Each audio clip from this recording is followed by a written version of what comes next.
pernyataan sikap Salemba berseru, kampus harus menolak tunduk di tengah kemunafikan.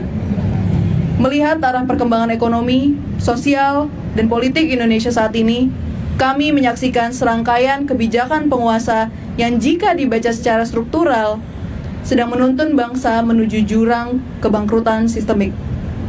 Sebagai sivitas akademika di Indonesia, kami mengingat bahwa fungsi intelektual tidak boleh terkurung di dalam ruang kelas atau jurnal ilmiah semata. Kampus memikul tanggung jawab moral yang besar untuk membaca, merespons, dan menyuarakan kebenaran secara kritis di tengah persoalan bangsa. Melalui mimbar bebas Salemba berseru, kami menolak posisi apatis dan berdiri teguh sebagai kompas moral bangsa. Kami menolak menjadi menara gading yang terasing dari dinamika sosial dan politik, dan memilih untuk berdiri bersama rakyat, menyuarakan kegelisahan atas runtuhnya sendi-sendi bangsa.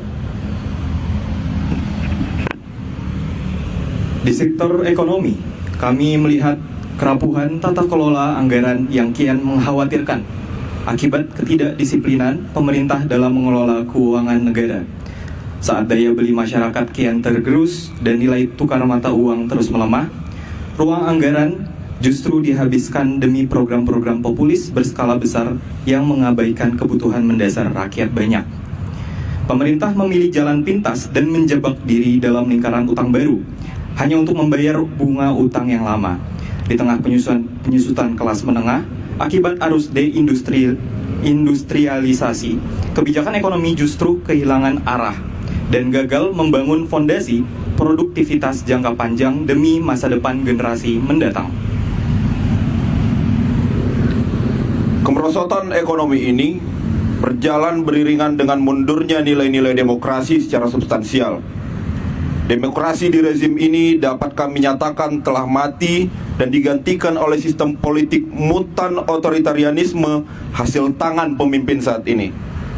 Pemimpin yang secara sadar menggunakan instrumen hukum untuk melegitimasi kesewenang-wenangan, merombak aturan demi membatasi fungsi pengawasan dan memperluas kekuasaan eksekutif secara serampangan.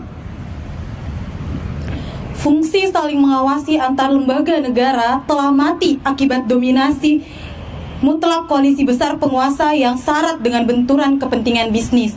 Lembaga-lembaga pengawas buah tangan reformasi untuk demokrasi kini dilemahkan dan rekomendasi kritis mereka terus diabaikan. Gejala ini diperparah dengan meluasnya peran kekuatan militer teritorial di ranah sipil yang mencederai semangat reformasi.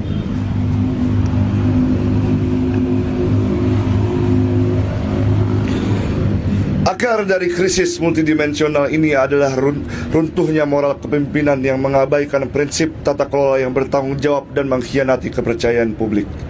Aturan hukum dimanipulasi hanya untuk mempergemuk struktur kabinet demi membagi-bagi jatah kekuasaan kepada fraksi koalisi politik. Tanpa rasa malu, jabatan-jabatan strategis di perusahaan milik negara diobral sebagai alat patronase politik bagi para loyalis dan lingkaran. Dalam kekuasaan pengelolaan sumber daya negara yang seharusnya ditujukan bagi kesejahteraan umum kini dialokasikan secara serampangan untuk kepentingan kelompok dan kerabat dalam rangka industri ekstraktif yang menolak diobati. Sadar bahwa fragmentasi masyarakat sipil hanya akan memudahkan konsolidasi kekuasaan kaum oligarki, kami menyerukan pentingnya persatuan. Oleh karena itu, melalui Salemba berseru, kami menyatakan menolak posisi apatis dalam kondisi bangsa Indonesia yang sudah tidak baik-baik saja. Maka bersolidaritaslah, kampus tetap bersama rakyat, dan kami tetap bersama rakyat. Jakarta, 12 Juli 2026, Sivitas Akademika yang resah. Terima kasih.